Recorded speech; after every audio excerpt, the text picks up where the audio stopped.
Vamos agora conversar com o Alexandre Rangel. O Alexandre Rangel é sócio e líder da Ernst Young e ele faz uma série de estudos lá através da empresa e sempre me chama a atenção e o Davi também o acompanha muito. E aí eu te faço a pergunta que o Márcio Guedes já colocou aqui várias vezes, Alexandre, que está existindo uma espanholização das cotas de TV.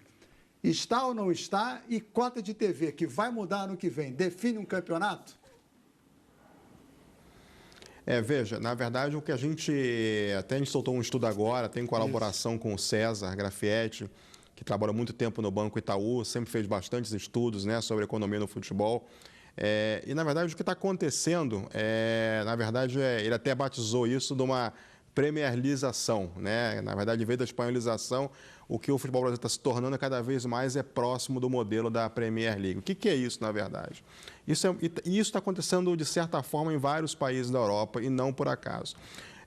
Esse modelo de cotas de TV, e aí não vamos chamar mais de cotas, porque, na verdade, o modelo saiu daquela cota fixa, né?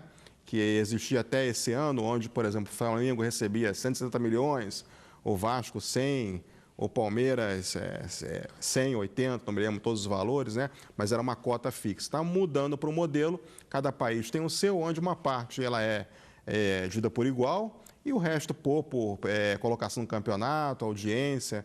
É um modelo que se chama meritocrático, né? E é variável. O que está acontecendo nesse modelo? Naturalmente, existe um fator que todo mundo acaba esquecendo, que é o pay-per-view. Cada vez mais as pessoas veem futebol, veem esporte, através de serviços on-demand, tipo pay-per-view. E o pay-per-view ele é como se fosse um ingresso, ele é alocado pelo tamanho da torcida, ele é alocado pelo tamanho das pessoas que querem comprar e se declaram que seguem aquele time. Isso, naturalmente, seja no Brasil, seja lá fora, vem afunilando as receitas de TV, que são cada vez mais relevantes, em cima dos grandes clubes. Então, o que isso acontece? Você forma dois grandes blocos. E aqui no Brasil, o que está acontecendo é exatamente isso. Um bloco de 4 clubes, Flamengo, Palmeiras, Corinthians e São Paulo, com uma grande receita de TV significativa. Estamos falando de um horizonte aí de 300 a 200 milhões por ano. Vamos lembrar que até agora o clube que mais tinha era Corinthians e Flamengo com 170, depois a distância não era tão grande para alguns outros, né? Estamos falando agora de um Flamengo, um Corinthians recebendo talvez próximo a 300 milhões. E você tem um segundo bloco de 14 clubes que vão receber entre 100 e 60, entre 90 e 60 milhões. E aí, desde Atlético, Cruzeiro, Atlético Paranaense, Vasco, Botafogo, Fluminense, até Bahia, Sport, Paraná. Então, o que está acontecendo agora no Brasil a partir do ano que vem? Os clubes pequenos, aqueles que não tinham cota, vamos colocar dessa forma, vão ter uma receita maior, muito mais próxima dos clubes, vamos dizer, intermediários da classificação. Os clubes intermediários perderam um pouco, então formou um grande bolo, como acontece na Premier League, onde aqueles clubes ali que não fazem parte dos grandes 6 da Inglaterra, eles têm mais ou menos a mesma receita. E aqui no Brasil, 4 ou 5 clubes no máximo, com uma receita muito destacada. E esses aí vão ter uma diferença econômica muito grande em relação aos outros. Então, isso, por exemplo, que a gente viu nesse campeonato, que não foi à toa, Flamengo e Palmeiras, muito na frente dos outros. Por quê? Porque tinham muito mais elenco, porque tinham muito mais investimento, muito mais talento, que no futebol é resultado. Vão acabar junto, talvez, com o Corinthians, tem as suas dificuldades financeiras, o São Paulo, que está se organizando, se destacando cada vez mais. E se a gente olhar desde, talvez, 2015, onde esse movimento já começa no Brasil, a partir do contrato anterior de TV, que já tinha algumas características em torno disso do pay-per-view, você pegar desde 2015, 2016, você vai ver ali no topo, quem está ali sempre ali? É Palmeiras, é Grêmio, é Flamengo, um ano entra um Corinthians, está com problema financeiro, aí outro ano ele cai, aí entra o Inter no lugar, mas sempre os mais organizados, os mais ricos, eles acabam ocupando esse topo. E isso é uma coisa que vai cada vez mais se fortalecer. Essa tendência, ela é irreversível. E nesse modelo que a gente vai ver a partir do ano que vem, ela vai ser ainda mais forte.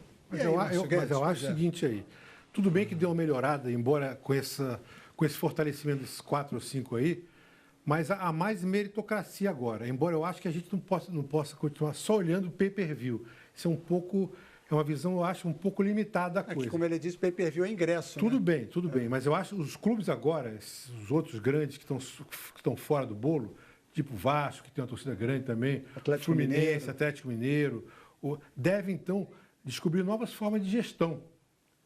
Por exemplo, Botafogo, que tem uma torcida, vamos dizer, de média para grande, mas é uma torcida de bom poder aquisitivo, tem um plano agora com os irmãos Moreira Salles, que eles vão entrar com um modelo de gestão parecido com o Palmeiras, mas eu acho que tem que ter uma outra fórmula que não depende exclusivamente de verba de televisão. Na Europa, por exemplo, os clubes não vivem só de televisão, eles vivem de marketing, de outras coisas de também. produtos. Independentemente do volume do torcedor. Porque aí é o aspecto quantitativo, mas tem o qualitativo também. Torcedores de certos clubes eles têm um poder aquisitivo maior do que de outros clubes. Entendeu? Centros também econômicos que importam mais. São Paulo, por exemplo, tem uma vantagem pela sua força econômica. Então, eu acho que tem várias coisas. Por exemplo, questão de ingresso em estádio. Você fazer um planejamento para que um clube tenha um ano todo aquele carnê de No fidelidade. caso do Botafogo, que tem torcedor. o estádio que ele administra. E o estádio também, para Naming usar o rights, estádio como verba. Não pode ficar só com a televisão, porque se ficar só com a televisão, mesmo com essa melhora, daqui a pouco a gente vai ter um campeonato só com 4 clubes disputando o título. Aí você vai ficar brigando, para ter uma vaga na Libertadores, ter uma vaga na Sul-Americana, estou brigando para não cair, todo mundo vai lá, daqui a pouco tem volta olímpica porque não caiu. Não dá, né? E você hoje defendeu também fim dos estaduais, não foi? Não, é uma discussão mais profunda. Isso eu já conversei Isso até não dá mais para discutir hoje. com o Alexandre. Não, mas eu acho que essa questão, esse estudo que o Alexandre estava citando, tem esse elemento muito interessante que vai ser uma recomposição de forças ali. Por exemplo, o estudo aponta que o Bahia vai ter um incremento grande. O Bahia se manteve na primeira divisão. A clube muito torcida, Santa Cruz, Paysandu, Sem dúvida. os clubes do Ceará levam muito público, né? Sim, e também tem o seguinte, que a partir desse ano a queda para a Série B representa uma tragédia imensa. Eu acho que quem cuida dos setores financeiros dos clubes que estão brigando para escapar do rebaixamento devem estar em desespero, porque não existe mais aquela salvaguarda de você segurar a cota anterior, né? Então, eu acredito que a gente vai ter um cenário de reajuste aí de forças, que eu acho que não vai demorar, não vai ser em 1, 2 anos que a gente vai ver o resultado, não. Mas a gente vai ver uma recomposição, eu acho que principalmente vindo lá de baixo, porque em cima já está acontecendo, né? Ele já falou em torno de Flamengo, Palmeiras, São Paulo, Corinthians. E no caso do Rio de Janeiro é trágico, porque daqui a pouco vai ficar o Flamengo como o único grande do Rio. Se essa coisa aprofundar, sim, você vai ficar com o Rio de Janeiro com o Flamengo muito acima de Botafogo, Vasco e Flamengo. Eu ia perguntar para você que tem estudado essa área. Porque também, dessa forma, se as equipes não se organizarem, só vai afundar. Perfeito. Só vai afundar. Porque isso é o mais interessante de tudo, essa divisão meritocrática, eu acho que pode trazer uma vantagem para quem está chegando, mas quem cair, vai ser muito difícil voltar. Porque é difícil você manter os atletas com aquele valor salarial. Eu cheguei até a pensar do Brasil, lá na frente, começar a ficar parecido com a Alemanha. A Alemanha, você tem 2 contratos. O seu contrato da primeira divisão não serve para a segunda divisão. Por essa diferença financeira. Perfeito. Porque a gente tem que pensar também que a gente não tem o mesmo poder aquisitivo que o europeu. As nossas massas têm um poder aquisitivo muito baixo para poder pagar os ingressos, que é um dos quesitos, né, que valoriza o clube nessa pontuação. E tem um ponto que o Márcio tinha apontado que eu acho bem importante. Que acontece, o Alexandre pode me corrigir se eu estiver errado, mas os clubes que eventualmente têm receitas menores de TV, eles paradoxalmente dependem mais da receita de TV porque eles têm menos outras receitas. Ciclo vicioso, né? É um ciclo vicioso. O Flamengo e o Corinthians movimentam dinheiro de muito jeito. Então a proporção da TV é menor. E as placas E aí, também. Alexandre? Sim. Aliás, Alexandre, até aproveitando, o Fernando falou uma coisa interessante, que o Corinthians e o Flamengo, além disso tudo, não fecharam um acordo com relação às placas de publicidade, né? Isso. Que vão ser deles no ano que vem. Exato, porque o contrato esse ano, até 2018, era um bolo só, por isso que a gente chamava de cotas, né? Agora não, são 5 contratos diferentes, tem o da aberta, da fechada, da internacional, das placas de TV e do pay-per-view. Cada um deles tem receitas e formas de apuração diferentes. E nesse caso, por exemplo, das placas, Flamengo, Corinthians, eu acho que talvez o Atlético Mineiro teve mais um clube. Eu estou na dúvida agora qual que foi. Eles não pegaram o contrato padrão e fizeram um acordo por fora. E no caso do Corinthians e Flamengo, eles conseguiram muito mais. E tem uma outra negociação em andamento que pode ser talvez agora não tão grande, mas no futuro uma coisa significativa, que é o contrato da transmissão internacional, que a gente nunca vendeu no Brasil, a gente nunca trabalhou esse produto e pela primeira vez vai se vender. Mas só queria voltar até um ponto do Márcio, ele está certíssimo, a gestão ela faz a diferença. É óbvio que times que têm mais torcida, que têm mais pay-per-view, que têm mais sócio-torcedor, eles têm uma vantagem natural. Agora, se você não trabalhar direito, não só você não tira todo esse potencial, um exemplo é o Corinthians, né, que fica cada ano num vagalume, né? Um ano vai bem, aí gasta demais, aí tem que vender todo mundo, aí vai mal, no ano seguinte vai melhor, né? Mas pegando um exemplo positivo, o Grêmio. O Grêmio é um exemplo fantástico. Talvez, a gente fala muito aqui no Sudeste de Palmeiras e Flamengo, que está mais próximo da gente, mas o Grêmio, eu que trabalho no meio, talvez seja o clube mais bem gerido em termos de organização e processo. E ele consegue, nesses últimos anos, mesmo com uma receita menor, com uma torcida muito mais focada na região sul, Rio Grande do Sul, um pouquinho no Paraná e Santa Catarina, bater de frente, muito em campeonatos mata-mata, né, mas até mesmo em campeonatos de pontos corridos, junto com Palmeiras, com Flamengo, com Corinthians. Isso é a mostra de que uma boa gestão, mesmo com recursos mais limitados, não são recursos pequenos, são recursos mais limitados, mas consegue ter um diferencial positivo. E esse é o caminho para todos os clubes. Alexandre, para o ano que vem, alguns clubes fecharam vamos falar a empresa, com a Rede Globo, outros fecharam com a Turner. O que isso pode afetar, principalmente na transmissão de Campeonato Brasileiro? Tem o caso do Atlético Paranaense também, que tem uma diferença lá que... Porque, segundo a legislação nossa, os dois times têm de acordar a autorização da transmissão. Corremos o risco de não ter muitos jogos transmitidos? Olha, vai ter que se chegar num acordo, porque, como você falou, hoje o Brasil é um dos poucos países no mundo onde você, para transmitir um jogo de TV, você tem que ter a concordância do mandante e do visitante. No exterior, quem é o dono do conteúdo é o clube mandante. Então, ele vende. Isso até é uma coisa interessante, parece um contrassenso, mas nos países onde só um é o dono, no caso o mandante, é muito mais fácil você formar uma liga para você poder vender em conjunto do que no Brasil, onde você precisa dos dois. É estranho, né? Mas, na verdade, como você no Brasil precisa dos dois, na verdade, ninguém é dono de nada. E lá fora, como um é o dono, mas é um dono só de uma parte das rodadas, é muito mais fácil você se juntar para criar uma liga. Mas esse é um assunto mais complexo que acho que transcende aqui. Mas é exatamente isso que acontece. Hoje você tem, e aí vamos ver como é que vai ficar a questão do rebaixamento e do acesso, você deve ter pelo menos 6, 7 clubes com a Turner, talvez 14, 13 com a Globo, e vai chegar rodadas que você não vai conseguir fechar a grade. O que eu acredito, sinceramente? Você vai ter um acordo entre as partes. Não é inviável para os dois lados você ficar com um pedaço do campeonato. Que nem um tem um carro com 3 rodas, outro tem um carro com uma roda. Você vai ter que juntar isso e vai se fechar um acordo. Isso aí eu não tenho muita dúvida.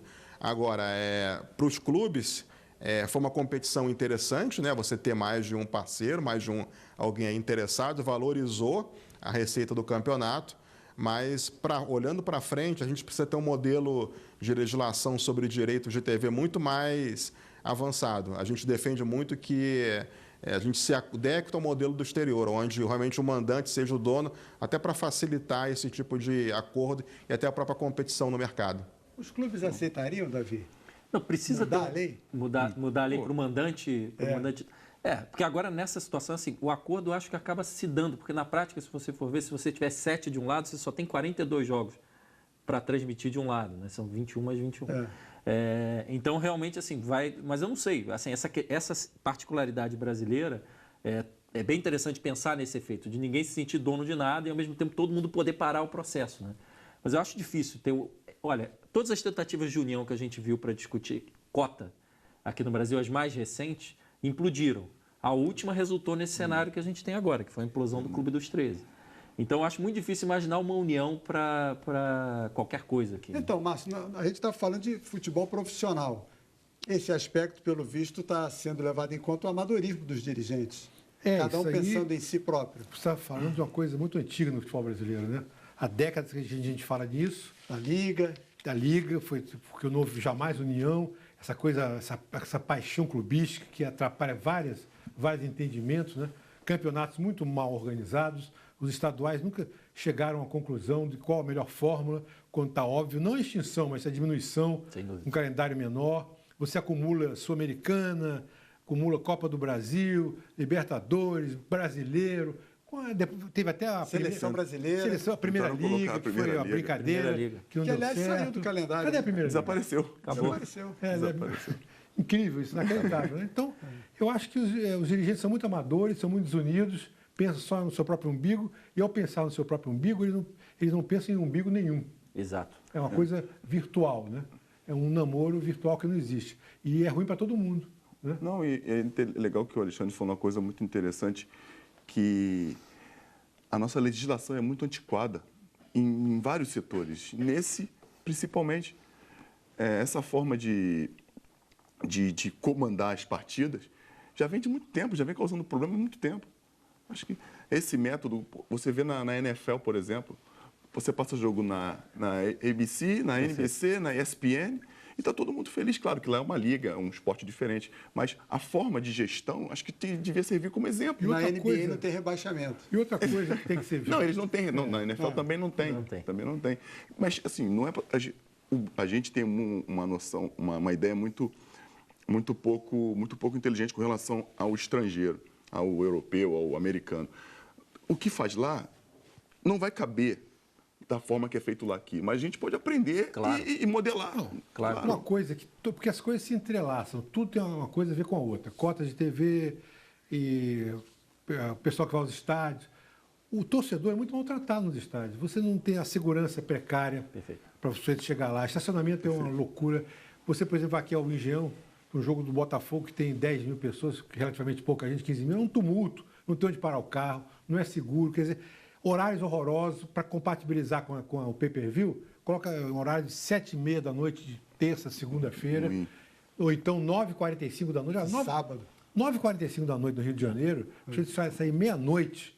É uma coisa de louco, né? Um aspecto positivo, respondendo a tua pergunta só para não ser mal educado e não responder perguntas sobre os estaduais, um aspecto positivo de tudo que está acontecendo em relação à cota, com tanto dinheiro na mesa, é que eu acho que agora tem uma janela para mexer nos estaduais de verdade, porque está ficando claro onde está o valor do futebol brasileiro. Está no Campeonato Brasileiro. Não, eu sou contra a extinção. Porque Não, a extinção também é uma sou contra. tradição do Acho que futebol. não. O futebol O torcedor adora isso. Agora tem que ser uma coisa muito menor. Menos clubes, assim, Sim. quase que uma pré-temporada disfarçada. Exato. Não como agora, de janeiro até Perfeito. abril, isso não. Perfeito. 45 dias, no máximo, estourando, e que não sirva para atrapalhar as outras competições. Muito bem. Alexandre, algo mais a acrescentar? Não, só comentar em relação aos estaduais, hoje, até onde a gente está acompanhando, existem duas propostas na mesa. É certo que vai vir uma mudança, né? As duas propostas são, uma é você ter um estadual o ano todo, e aí provavelmente vai ser jogado com aspirantes ou com times alternativos, ou a proposta que eu acho mais palatável, até na linha do que o Márcio comentou, de você ter um estadual com fases iniciais disputada por vários clubes qualificatórias e aí uma fase final de 4 a 8 rodadas ali, aí está se definindo a data, onde realmente os grandes de Série A e B participam. Todo mundo acho que já acreditou que o estadual é importante, não pode acabar com o estadual pela capilaridade do futebol brasileiro. Agora, esse calendário agora, acho que todo mundo, inclusive a TV, já tem a consciência de que vai ter que ser enxugado a partir de 20 ou no máximo em 21.